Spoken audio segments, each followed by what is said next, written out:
તેમ તો ડૉક્ટર શરીફની વાત કરીએ. હમણાં about a month or two ago અહીં આવ્યા હતા, એમની માં ગુજરી ગયા હતા, તેમને આવ્યા હતા, આપણી સમક્ષ બે ચાર શબ્દ બોલી ગયા, આપણે એમને દિલાસો આપ્યો એની માં માટે, ને આજે એ ચાલ્યા ગયા. ભાઈ મને જો તમે કહો કે ડૉક્ટર શરીફ વિશે હું બે ચાર શબ્દ બોલું તો મને લાગે છે સવારની નમાઝ પણ કઝા થઈ જશે, એટલું બોલવાનું છે. એવન ગવર્મેન્ટમાં બહુ હાઈ પોઝિશનમાં હતા, પછી એવન રિટાયર્ડ થઈને મુંબાસા ખાતે આવ્યા અને આપણી સાથે આપણા મેડિકલ સિસ્ટમમાં જોઈન થયા.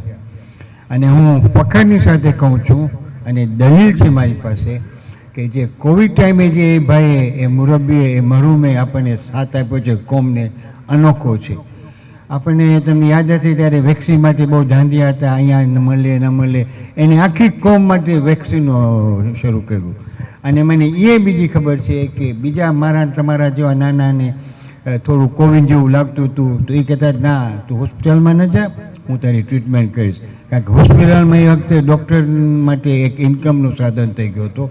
તો એને ઘણા આપણા ભાઈઓને પાછા પગ પર ઊભા કર્યા અને આજે જીવતા જાગતા છે. તો ભાઈઓ અલ્લાહ એને બક્ષી આપશે. આ તો એને બહુ સારું કામ કર્યું છે, વધારે અલ્લાહ જાણે છે. બીજા ભાઈ મુનીરભાઈ સચીજીના ભાઈ હજી સુધી હું માનવા માંગ અહીંયા બેસતા હતા. એવરી ફ્રાઈડેના રિલિજિયસલી અહીંયા હોય, એવરી સેટરડે કે સન્ડેના હું એને ફોટો મોકલાવું તો આખી દુનિયામાં આપણા ફોટા વેરાવે. મુનીરભાઈ આજે સવારના મને એક ભાઈનો ફોન આવ્યો જે ભાઈ અહીંયા બેઠા છે કે હું લા ઇલાહા ઇલ્લલ્લાહ મુહમ્મદુર રસૂલુલ્લાહ બોલતા શીખો, દુઆ કરો મુનીરભાઈને. મુનીરભાઈ મદરસાના ટીચર હતા, જમાતમાં કામ કર્યું છે, યુનિયનમાં કામ કર્યું છે, એજ્યુકેશન બોર્ડમાં કામ કર્યું છે, ફેઝમાં કામ કર્યું છે, કઈ સંસ્થામાં એને કામ નથી કર્યું. ઠંડા હસમુખા આપણે જ્યારે ફિલ્ડ ટ્રીપ પર જતા હતા, બીચ હોટલ્સમાં જતા હતા ત્યારે યુસુફ અમારા આલિમ તરીકે હતા, અમારા ઇમામ તરીકે હતા, નમાઝ એની પાછળ અમે બધા પડતા હતા. આ તે every time any time he is always in a good mood. એ તો બહુ દગો દઈ ગયા, બહુ ઓચિંતાનો દગો દઈ ગયા, શાંત થાય એવો દગો નથી. ભાઈ ત્રીજું આ મારી પોતાની ફેમિલી છે. મારી સિસ્ટર ચિકાગો ખાતે ગઈ પરમ દિવસે અલ્લાહને પ્યારા થઈ ગયા છે. ઓકે, એ ગયા, અમને ફેમિલીને દુઃખ છે. મારી સૌથી મોટી સિસ્ટર હતી, એની ઉંમર લગભગ 95-96 હતી.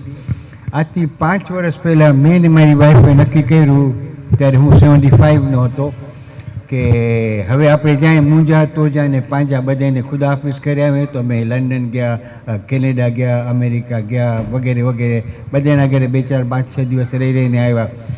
ત્યારે એની તબિયત બરાબર નહોતી. અમને ગયા ત્યારે અમને ખબર પડી કે વ્હીલચેર પર સ્પેશિયલ હોમમાં, હોમ નહીં પણ સમથિંગ લાઈક દેટમાં હતા. અને બહુ મહેનત પછી એની મને ઓળખ્યા આ તે, ને ગઈકાલે પરમ દિવસ સમાચાર આવ્યા એ ચાલ્યા ગયા. તો ભાઈ આપણે બધા ભેગા થઈ ને આ 3 બે ભાઈ ને એક બેન માટે દુઆ કરે કે યાર અભી તું આ લોકોને બધાને તારી રહેમત અને મગફરતથી માલામાલ કરી દેજે, એમના બધાના ગુનાહ બક્ષી દેજે, એમને કબરના અઝાબથી બચાવજે અને કબરમાં એક આલિશાન અતા કરજે. તો સૂરતુલ મુબારકતુલ ફાતિહા.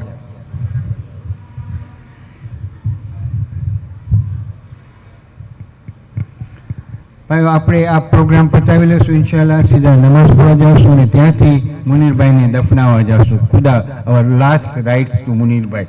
મુનીરભાઈનું મયત આજે 7-7:30 વાગે છે. તો ને ભાઈઓ આપણામાં હદીસ છે, મારાથી ઘણા ઉલામા બેઠા છે અહીંયા, કે જે પણ મયતમાં 40 ભાઈઓથી વધારે હોય મયતમાં અને 40 ભાઈઓ કહે કે આ ભાઈ યા આ ભાઈ બહુ નેક હતા, પાક હતા, સારા હતા, તો ઇટ ઇઝ ઇન્કમ્બન્ટ ઓન ગોડ, ખુદા પર વાજિબ થઈ જાય છે કે એને સવાલ જવાબ ન થાય એને જન્નતમાં નાખે. તો આપણે ચાલો 40 ને 80 ને 800 જણા જશું આજે એના મયતમાં, અને એના માટે દુઆ ખૈર કરશું તો એની પહેલી રાત આજથી આસાનથી નીકળે. ભાઈ હવે હું મુસ્તાકભાઈને રિક્વેસ્ટ કરીશ કે 2 શબ્દ એ બોલે. અસ્સલામુ અલૈકુમ. આઈ એમ નોટ અ સ્પીકર. આ તો માસુમભાઈ ઇન્સિસ્ટ કર્યું કે હું 2 શબ્દ કહું. ડૉક્ટર શરીફ એ મારા સન ઇન લો બી થાય, કારણ કે મારી નીસ સાથેની શાદી થયેલી છે. માસુમભાઈને જે કહેવાનું હતું એને બધું કહી દીધું. એનાથી પણ ઘણું વધારે છે, પણ આપણા આગળ ટાઈમ નથી. He was a very noble અને એબ્સોલ્યુટલી ઓનેસ્ટ માણસ. જો અમે દુનિયામાં જોયો હોય તો એને જોયું છે. અને મારા હિસાબે એને કોઈ દિવસ એવો કોઈ ખોટું કામ નથી કર્યું. હી વોઝ અમારા માટે બહુ મોટો લોસ છે, કારણ કે ક્યારે પણ અમને કંઈ કામ હોય તો ડૉક્ટરને ફોન કરી આપો તો એ બે ચીજ આપણને સમજાવી દે. નોટ ઓનલી દેટ, અમે પીપલ ઓવરસીઝ ઓલ્સો અમને ફોન કરતા હતા કે તમે ડૉક્ટર શરીફને પૂછો. તો ભાઈઓ તમારા thank you very much.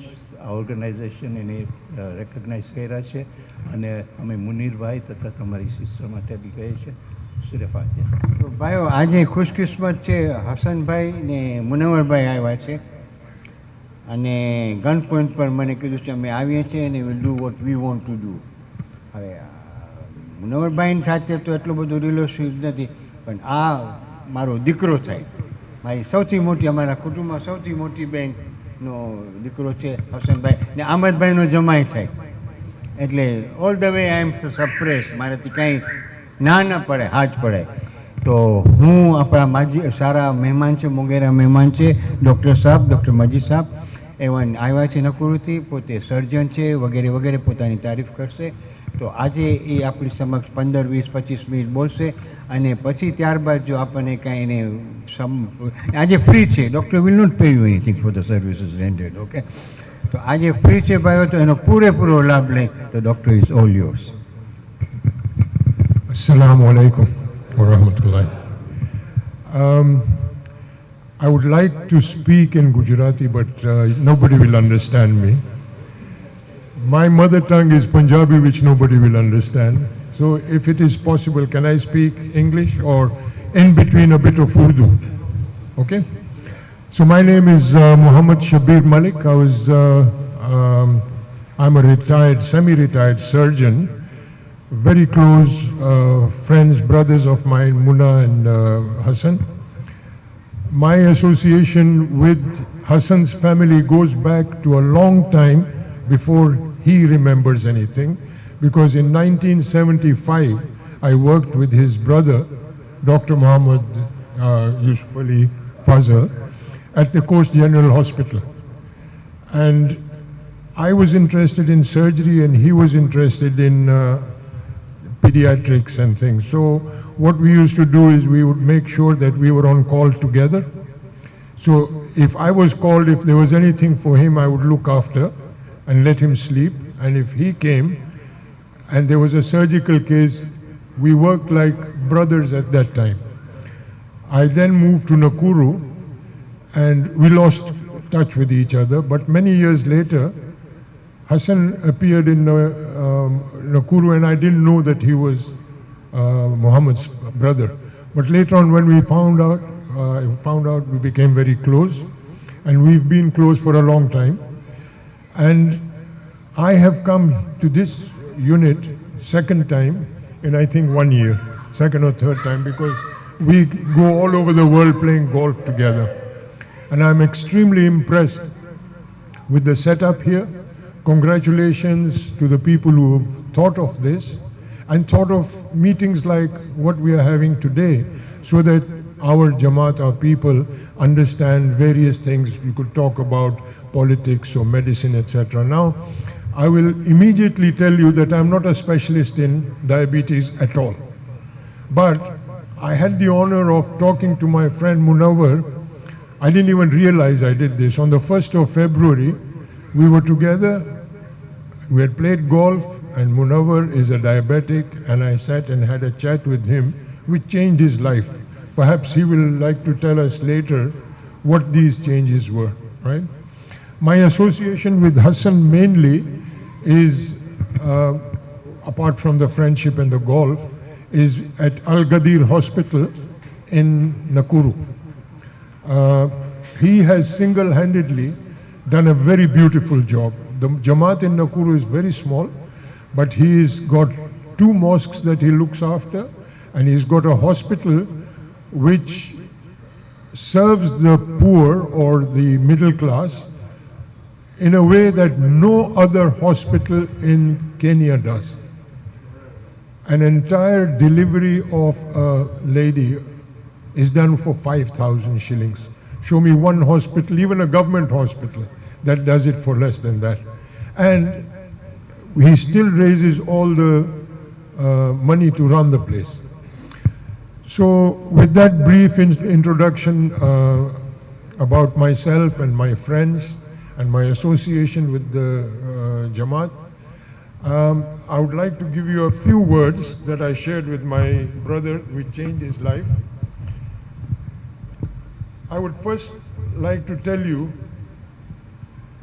that diabetes is not a disease. ये बीमारी नहीं. It's a disorder. Many people say, oh, मुझे diabetes होगी, मैं तो मर जाऊंगा. There's nothing like that. It's a disorder which can be controlled and looked after by the patient himself with the help of doctors, nutritionists, medicine, etc. How does diabetes arise? The most important thing to note is that it is genetic, it runs in families. If your father and mother were both diabetics, you have got a very high chance of being a diabetic. When I say high chance, I don't mean 100%. The percentages change. And people have said in the past that marriages with cousins, what we call consanguinal marriages, if both parents are diabetics, there's almost 100% chance, and they are cousins, that their children will be diabetic. Research shows that the rise in consanguinal marriages for such diseases is about 1%. That in no way, but if you have those cousin marriages going on for generations and generations, the incidence starts going up. Yeah? So genetically, you are predisposed to diabetes if your parents were diabetic. Number two, your weight, if you are overweight. Number three, your diet, the sort of diet that you have. If you are drinking cokes and fruit juices, etc., day and night, you are getting more and more towards becoming a diabetic. There are stress-related diabetics who only start pouring out sugar when they are under stress. Otherwise, they are quite normal. Pregnant ladies, when they are carrying a baby who has its own demands from the mother's blood, can become latent diabetics. That during the pregnancy they may show signs and symptoms of diabetes, but as soon as the baby has been delivered, the person is absolutely normal. After discussing the causes, stress, of course, is thought to be part of the cause of diabetes, but I don't know how strong that cause is, because all of us have stress at some time in our lives. So ideally, we should all be diabetics if we have stress, family, finances, education, etc., etc.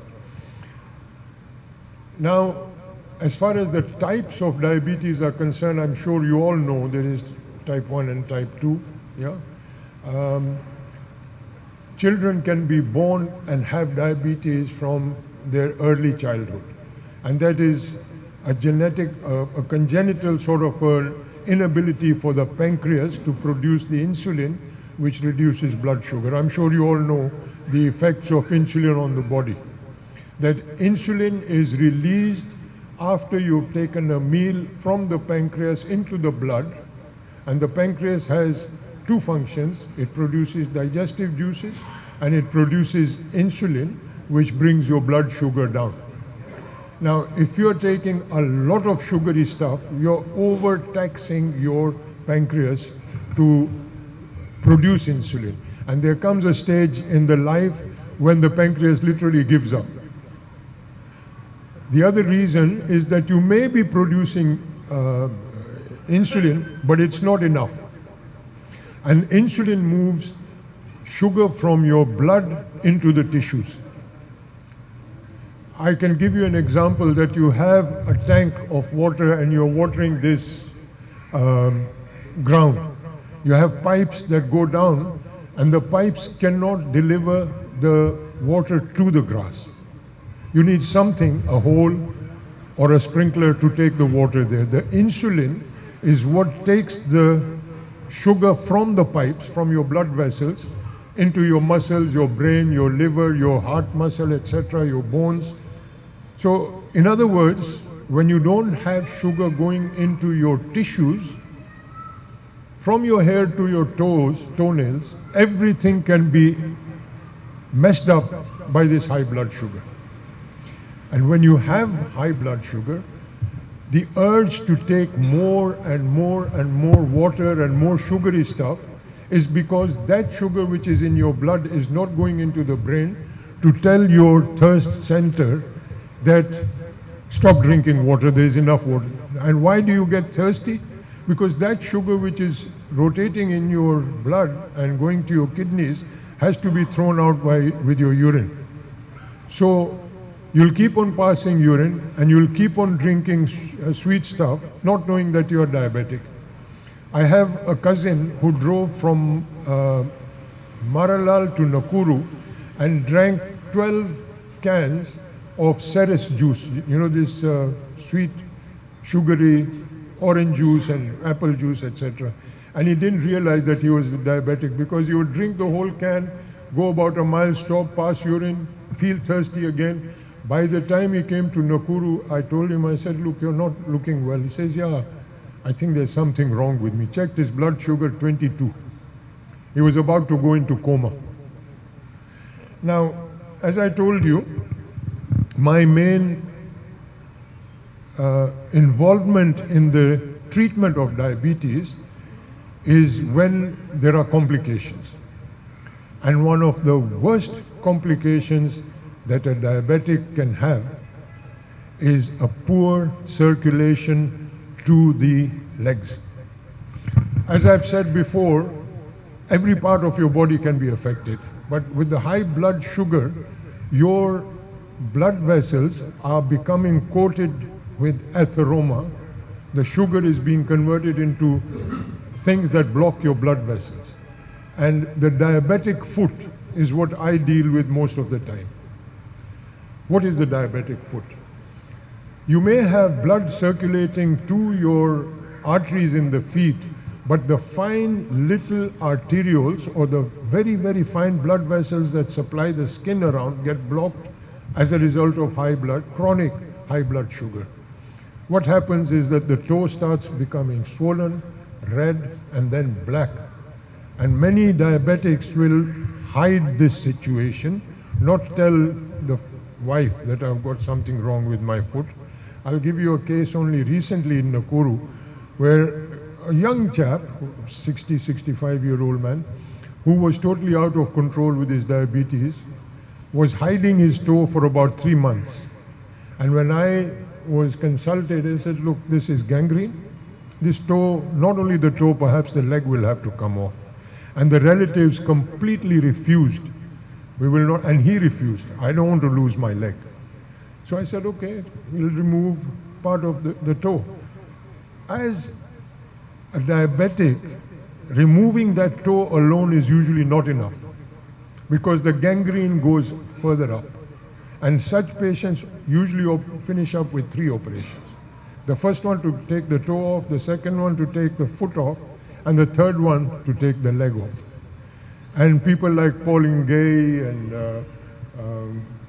I think Ole Tip Tip, etc., these are all politicians, all ended up losing their legs because of lack of control of blood sugar. Now, when you're a diabetic, I started off by saying it's a disorder. It's up to you to control that blood sugar to the best of your ability. And the way to do it is not only just to take medicines and hope for the best. No. If you're overweight, you have to reduce your weight. How do you reduce your weight? Give up carbohydrates, take mainly proteins. Yeah. Slow down completely on the carbohydrates. Sweet drinks, sodas, fizzy drinks, sugar in your tea, put aside. Change your diet completely and lose that extra weight, because that extra weight means that the fat that you're carrying around requires more and more and more sugar for its metabolism. If you don't stop gaining weight, you're just making life difficult for yourself. And you are damaging your brain, your eyes, your ears, your tongue, your teeth, your bones, your toes, everything is getting messed up because of that high blood sugar. I have with me my friend here, Munawar. Munawar, stand up. On the 1st of February, I had this little chat with him, and mashallah, he has lost 11, 12 kilograms of weight, yeah? And his HbA1c, which is a judgment of your blood sugar control, for 3 months, is now lower than mine, and I'm not a diabetic. From 8.9, it came down to 5.6. And I asked him, Muna, do you have a blood sugar machine? Yes, I have. When did you last use it? About 2 years ago. I said, then do this, donate it to some poor person. If you don't use it, what's the point? Now he checks his blood sugar twice or even 3 times a day. And he sends me his blood sugar saying, this month it was never above 7. Now, come to this point. How much sugar in your body is good for your health? Many years ago, the Americans said 10 millimoles or below, you're okay, you're a normal human being. Then, over a period of 10 years, they followed patients who were 10 and below and found out that their incidence of heart attacks and things like that was still a bit higher than the normal people. So they reduced that figure down to 8. 8 and below is like being normal. Yeah? Maybe in the next 10 years they'll bring that even lower. Now I'll give you an example of, I talked about a heart attack. I took a patient, my distant relative of mine, to Bombay about 15, 18 years ago. At that time, Kenya was not doing any bypasses, and he was told that you've got blocked arteries, you need an open bypass. And I sat with a famous doctor, a Hindu doctor, I don't remember, Ashok somebody, I know his first name. And he had not even examined this man. We talked about hunting and, which is the best restaurant in Bombay, etc., because I was a doctor. And he says, come to my office tomorrow, we'll sort you out. When he had a look at this man, he said, if this man's sugar has been so much out of control and his heart arteries are blocked. No, sorry, the other way around. His leg arteries were blocked. So he says such patients usually end up with a heart attack on the table. Can I do an angiogram on him? And I said, yeah, sure. Angiogram showed 3 blocked arteries. So he says, forget about the leg now. We have to sort out the heart first. Sorry, I got it the other way around.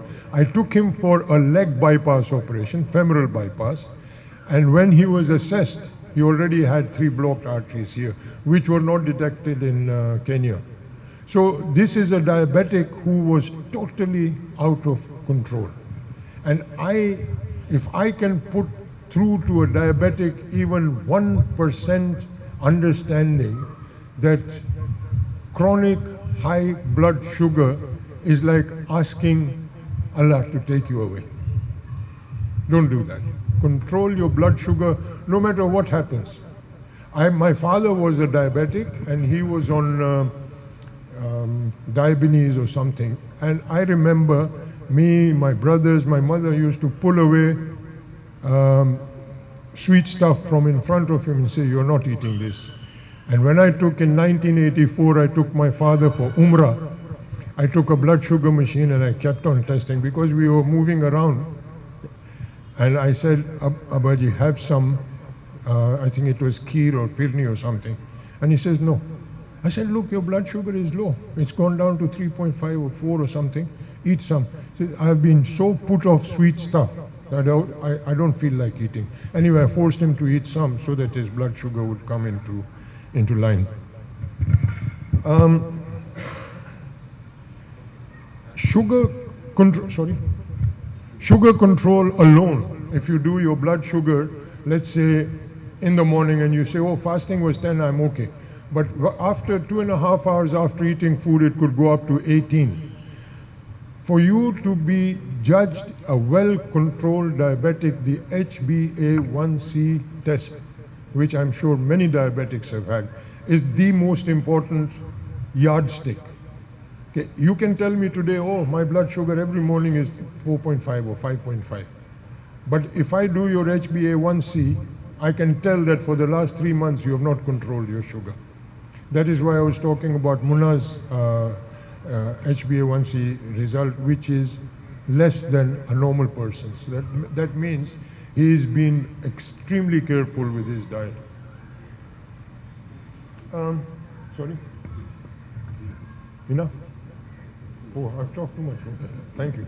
So, liver. Your liver stores glycogen.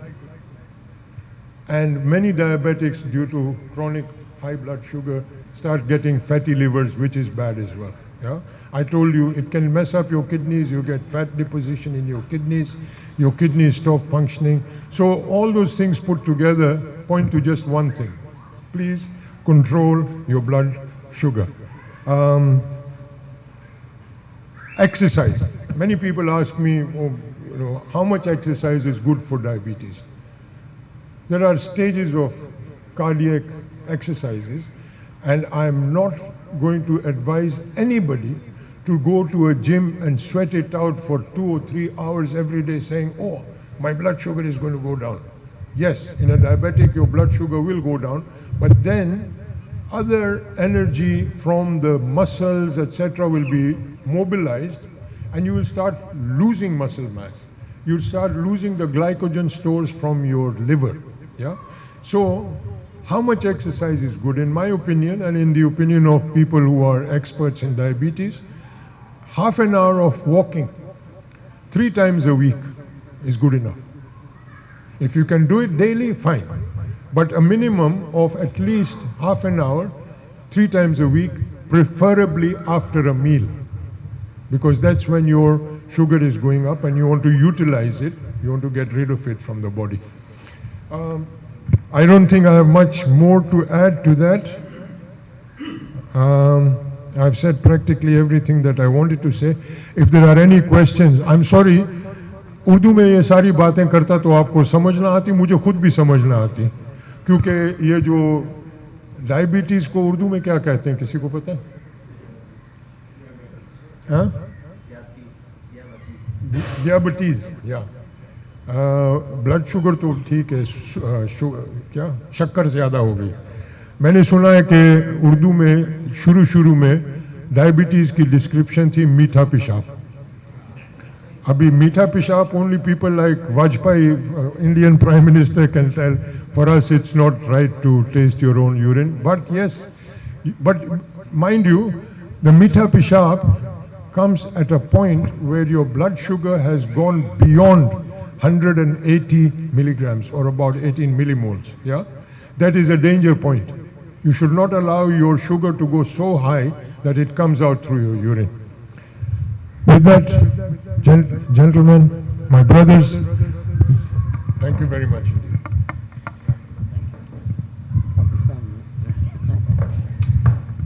ભાઈ બહુ interesting talk હતું, પણ એ ટાઈમનું જરાક situation ખરાબ છે આપણી. પણ doctor, we take a promise from you that inshallah when you come to Mombasa on a Friday, please tell us, so we'll keep a longer lecture for you.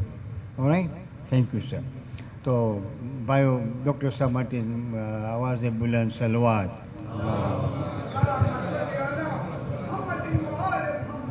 પણ આજે આપણા નસીબ ઉગડી ગયા છે કે બે જમાતના ચેરમેન અહીંયા છે.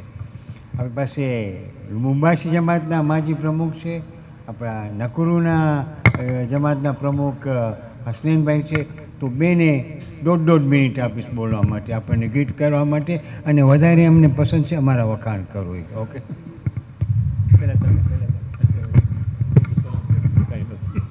અસલામ વાલેકુમ. કોઈ દિવસ આટલી મોટી સભામાં ઊભા રહીને બોલવાનો ચાન્સ નથી મળ્યો, એટલે કાંઈ બોલવા જેવું છે નહીં. તો એટલું જ કહીશ કે ડૉક્ટર સાહેબ સાથે જે મારી એક્સપિરિયન્સ છે આ છેલ્લા 4 મહિનામાં, તો એક બહુ રિસર્ચ કરી, તો I will share something small with you. If you are 60 and 70ની વચમાં હો તો તમે 30 મિનિટ વોક કરી શકો છો ડેઇલી. 70 થી 80 હો તો 20 મિનિટ્સ, ઓવર 80 હો તો 10 minutes only is good enough for you. અને whatever you can do, but daily walking કરવાથી it's not about death, because death તો અલ્લાહના હાથમાં છે. It is about living before you die. It's very important કે you should be healthy અને તમારી family ઉપર બર્ડન ના થાવ. So if you can introduce that in your life, it will really help you. Thank you.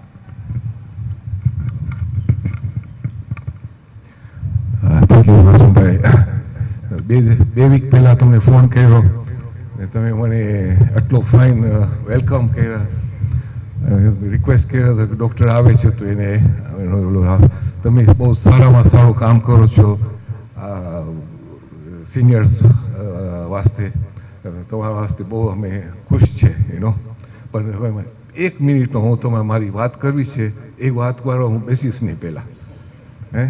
આજે 15-20 વર્ષ પહેલાં નકુરુના function, અમારા નકુરુ જમાતના 150 મેમ્બર હતા લગભગ. અને બીજા કહેતા કે હવે આપણે મસ્જિદ જોઈએ, આપણે ઇમામારો જોઈએ, ફ્લેટ્સ જોઈએ. તો ઘણાને મોમ્બાસામાં 5-5 જણાને ફોન કરતો હતો દરરોજ ને બધા મને કાંઈ ને કાંઈ આપતા હતા. પછી આવ્યો માસુમભાઈનો ટર્ન. માસુમભાઈને કીધું કે હું આવું, મારા ફોન કર્યો છો તમે મને પ્લીઝ મારું માન રાખો, તમે મને શું આપશો? તો એ કે તું કેટલા ગોતે છે? હું કીધું 40 લાખ ગોતું છું ઇમામવાળા વાસ્તે.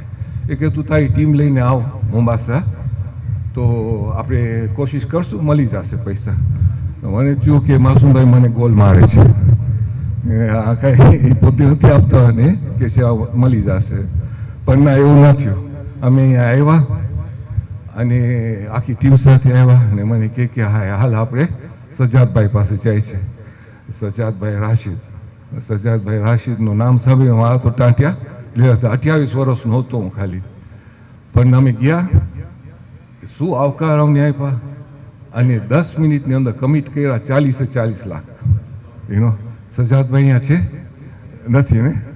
તો 40 લાખ. અને અમે 2 દિવસ અહીંયા હતા. એ 2 દિવસની અંદર મોહમ્મદભાઈ પાસે ગયા, ઘણા પાસે ગયા અને અમે લગભગ 5 મિલિયન શિલિંગ લઈને પાછા નકુરુ ગયા. અમારો પ્રોજેક્ટ આખો થઈ ગયો. એના સાથે મને આખો એક બીજો ટર્મ મળ્યો, બધા બહુ પોપ્યુલર થઈ ગયો. 5 લાખ 50 લાખ લઈને ગયો તો તો બહુ પોપ્યુલર થઈ ગયો. તો એક બીજો ટર્મ મળ્યો મને. પણ આજ સુધી અલ્હમ્દુલિલ્લાહ એ પ્રોજેક્ટ ચાલુ છે. એ બધી ઇમારત છે, શોકતભાઈ અહીંયા છે, એ અમારો વિટનેસ છે. બધું ફાઇન રીતે ચાલે છે. અને ખાલી એટલું જ કે કેટલું ચાક કહેવાય કે આવી રીતે ફોન કરું અને કે તું આવ, આપણે કોશિશ કરશું, મળી જશે, વ્યાધિ નહીં કર. 2 દિવસની અંદર 50 લાખ લઈને ગયો આ મોમ્બાસા.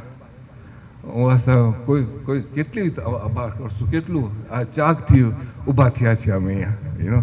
આ સંત માસુમભાઈ, thank you very much. 1 minute લીધો છો, વધારે નથી લીધો. આ સંત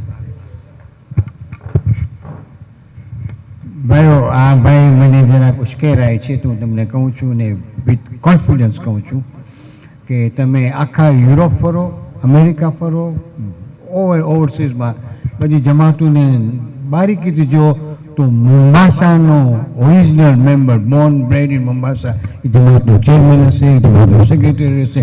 હું તમને કહું તો સાચી વાત કરું, આખી ખોજા વર્લ્ડની આપણે રન કરે છે. આજે વર્લ્ડ ફેડરેશન ઓફ પ્રેસિડેન્ટ આપણો છોકરો છે, તમે ઇમેજિન કરો.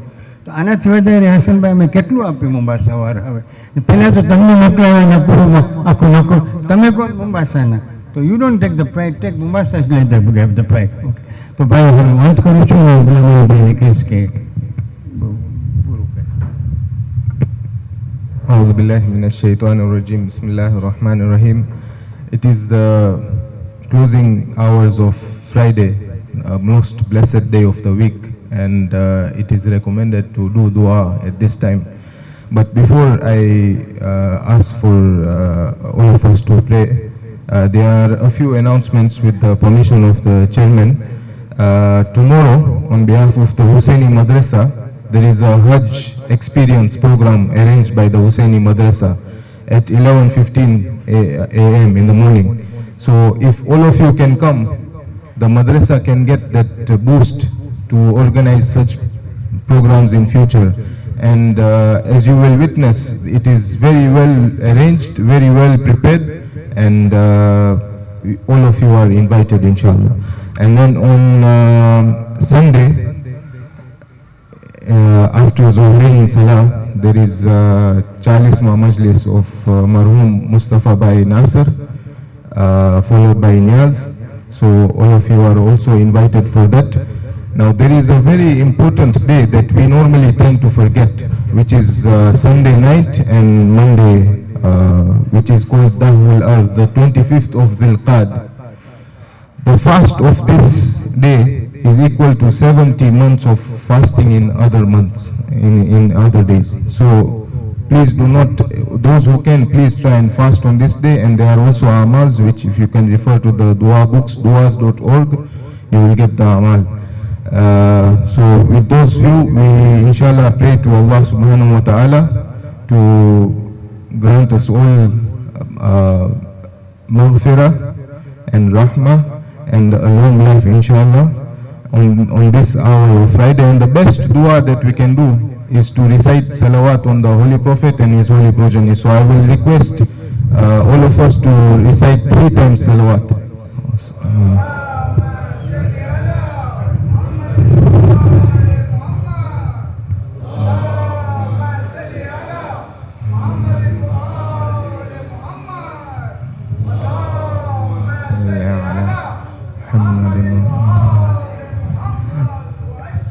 And before I close, I will request for one Surah Al-Fatiha actually I forgot, I should have started with this. On behalf of the senior citizens, we give Masoom Uncle condolence on the death of his beloved sister.